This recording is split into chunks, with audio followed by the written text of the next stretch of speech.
On va se parler du Centre hospitalier universitaire de Québec qui a obtenu un ordre de la Cour pour procéder à une transfusion sanguine sur un enfant de 5 ans. Et les parents s'y opposaient. Les parents sont témoins de Jéhovah. L'enfant souffrait de troubles respiratoires. Il avait de la difficulté à avaler. Il devait subir l'ablation des amygdales. Les parents de l'enfant consentaient à l'opération. Ils avaient toutefois demandé à l'hôpital de respecter leurs croyances religieuses.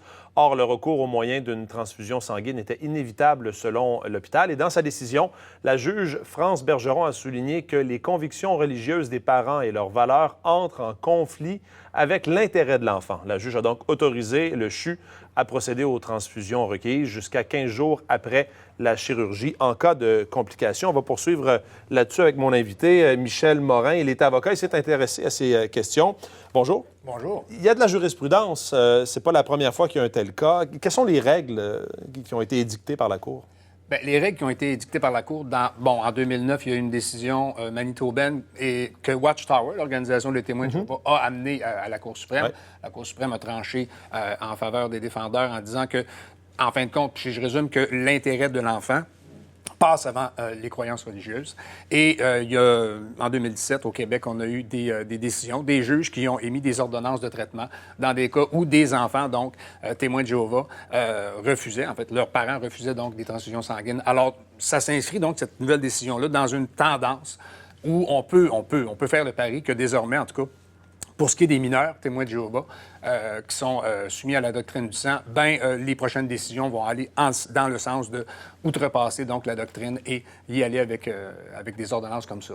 Ça vaut pour les mineurs, ça vaut pour les enfants. Ouais. Si une personne est adulte, là, majeure et vaccinée, pour employer l'expression consacrée, ces décisions-là ne s'appliquent pas. Est-ce qu'on a une jurisprudence où on est plutôt du côté de respecter les volontés de la personne majeure? C'est ça qui est délicat. C'est-à-dire que, le Code civil, je résume, l'article 11 consacre le droit au refus à des soins, des refus de soins. L'article 16 dit que dans des cas où les médecins jugent que c'est injustifié, ce refus, et dans le cas de patients mineurs, ils peuvent donc aller au tribunal et demander une ordonnance, comme on vient de le voir, ce qui s'est passé cette semaine. Maintenant, l'article 16 ne couvre pas les majeurs. On l'a vu il y a 3 ans avec le décès tragique de Héloïse Dupuis. Oui. Et il y en a donc des centaines par année dans le monde des décès de témoins de Jéhovah.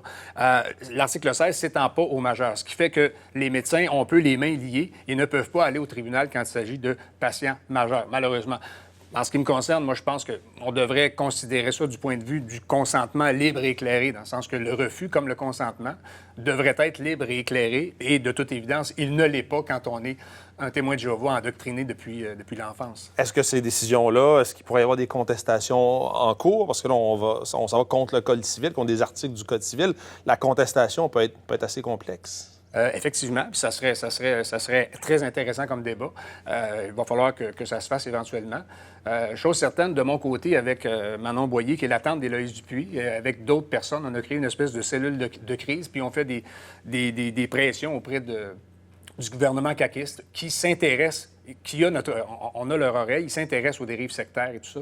Et je pense que dans les prochains mois, ça va bouger. On va voir des choses bouger parce qu'il est inadmissible, en tout cas à mon sens, qu'en 2019, que les médecins se soumettent à des croyances, entre guillemets, qui sont un peu médiévales.